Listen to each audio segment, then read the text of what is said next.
warahmatullahi wabarakatuh. Perkenalkan, saya Sefadi Putri Kemes Jihad dengan NIM 2270454 dari kelas B.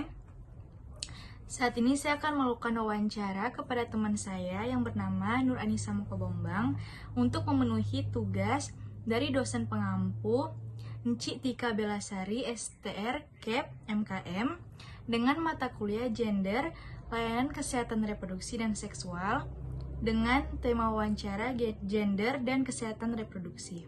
Baik, pertanyaan yang pertama, apakah Anda pernah mendapat informasi tentang masalah gender dan kesehatan reproduksi? Jika pernah, jelaskan apa yang Anda ketahui tentang masalah gender dan kesehatan reproduksi. Ya, pernah. Yang saya tahu, kesehatan reproduksi adalah keadaan kesehatan fisik, mental, dan sosial yang berhubungan dengan sistem reproduksi. Baik, pertanyaan yang kedua, bagaimana dampak diskriminasi gender terhadap kesehatan reproduksi menurut Anda? Diskriminasi gender dapat memiliki dampak signifikan terhadap kesehatan reproduksi. Ini dapat membatasi akses perempuan ke layanan reproduksi yang penting, seperti informasi tentang kontrasepsi, pemeriksaan kesehatan reproduksi, dan perawatan prenatal.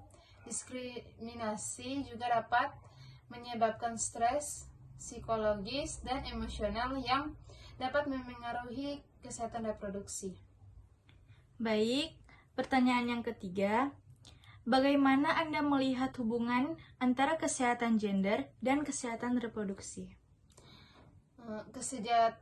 Kesetaraan gender dan kesehatan reproduksi yang saling terkait secara erat. Ketika ada kesehatan gender, perempuan memiliki akses yang setara terhadap pendidikan, pekerjaan, dan keputusan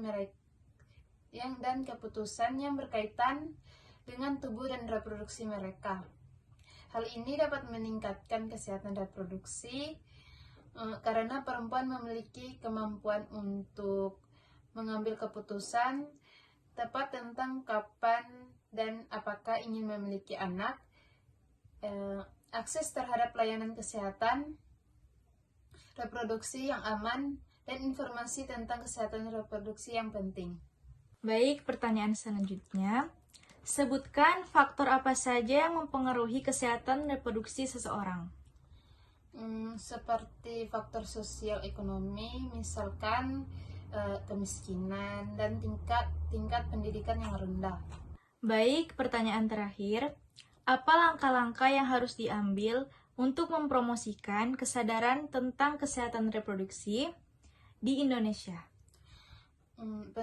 Pendidikan seksual komprehensif, memasukkan pendidikan seksual komprehensif ke dalam kurikulum sekolah untuk memberikan pengetahuan yang tepat tentang tubuh, hubungan, dan kesehatan reproduksi. Kampanye pendidikan masyarakat, mengadakan kampanye publik dan kegiatan penyuluhan untuk meningkatkan kesadaran masyarakat tentang kesehatan reproduksi, termasuk informasi tentang kontrasepsi, pencegahan penyakit menular seksual, dan perawatan prenatal. Baiklah, terima kasih kepada Nur Anissa Mukobombang telah menjawab pertanyaan wawancara saya pada hari ini. Jadi itulah hasil wawancara saya pada hari ini. Apabila ada kesalahan, mohon dimaafkan. Saya ucapkan